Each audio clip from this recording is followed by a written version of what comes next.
Je n'y avais pas pensé, ni moi, ni mes parents. Même le directeur n'a pas envisagé ça. Mais Kevin, on va prier. On va trouver une solution. Partie 19. Quand Rebecca rentra chez elle, son téléphone vibra soudain. C'était Kevin. Elle décrocha rapidement, le poids de la matinée encore dans sa voix.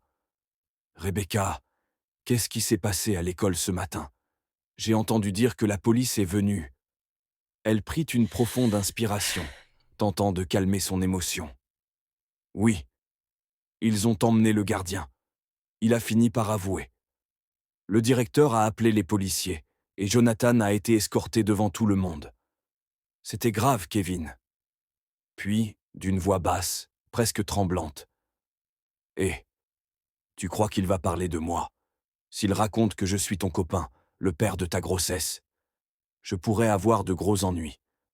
On est mineur, mais la loi ne rigole pas. » Rebecca sentit un frisson la traverser. Elle murmura doucement.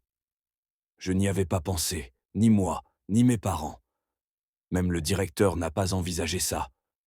Mais Kevin, on va prier.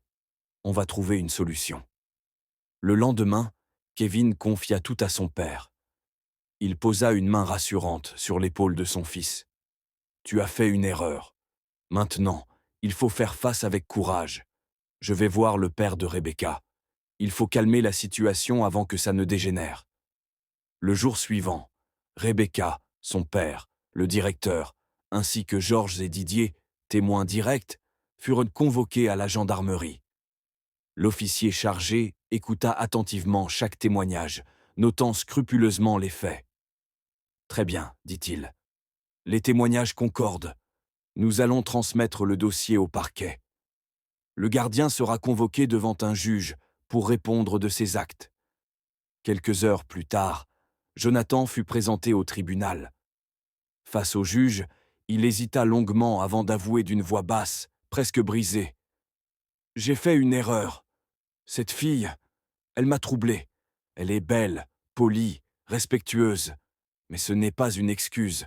Je ne suis pas le seul à être tombé dans ce piège. Un élève aussi est amoureux d'elle. Je crois que c'est lui, le père de son bébé. » Le juge releva un sourcil, intrigué. « Qui donc? Avez-vous un nom ?» Jonathan chercha ses mots, gêné.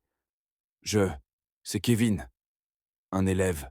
« Oui, Kevin. » Un mineur qui a enceinté une autre mineure. Un silence lourd s'abattit sur la salle. Le greffier nota calmement. Jonathan mentionne un élève nommé Kevin, comme père de la grossesse de la plaignante. Le juge leva la main pour couper court. Cette piste sera approfondie dans la suite de l'enquête. Pour l'instant, concentrez-vous sur les faits qui vous concernent. Jonathan se tut. Alors que le juge s'apprêtait à poursuivre, un policier s'approcha discrètement du procureur et murmura « Monsieur, un appel vient d'arriver sur le téléphone saisi à l'accusé. » « De qui ?» Le contact s'affiche sous le nom « Ma chérie Déborah ». Le procureur fronça les sourcils, surpris. Le policier expliqua à voix basse. Ce prénom, Déborah, est lié à une autre enquête. Notre informaticien a retrouvé ce nom dans les fichiers d'une arnaque en cours. Ce numéro suspect vient d'appeler Jonathan.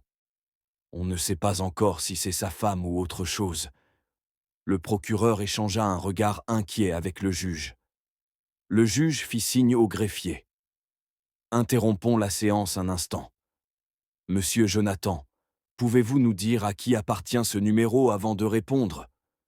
Jonathan, gêné, regarda son téléphone en silence.